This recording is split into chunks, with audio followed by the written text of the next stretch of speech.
بسم اللہ الرحمن الرحیم۔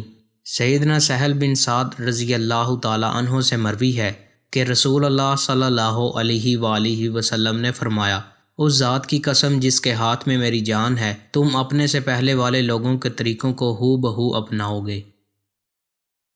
سیدنا ابو سعید خدری رضی اللہ تعالی عنہ سے مروی ہے کہ رسول اللہ صلی اللہ علیہ وآلہ وسلم نے فرمایا، تم ضرور اپنے سے پہلے والے لوگوں کے طریقوں کی اس طرح پیروی کرو گے جیسے بالشت کے برابر بالشت اور ہاتھ کے برابر ہاتھ ہوتا ہے، یہاں تک کہ اگر وہ لوگ گو کے بل میں گھسے تو تم بھی اس میں ان کے پیچھے چلو گے۔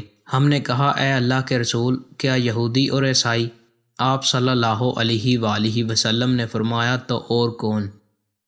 دوستوں، مزید اچھی ویڈیوز کے لیے چینل کو سبسکرائب لازمی کریں۔ بہت شکریہ۔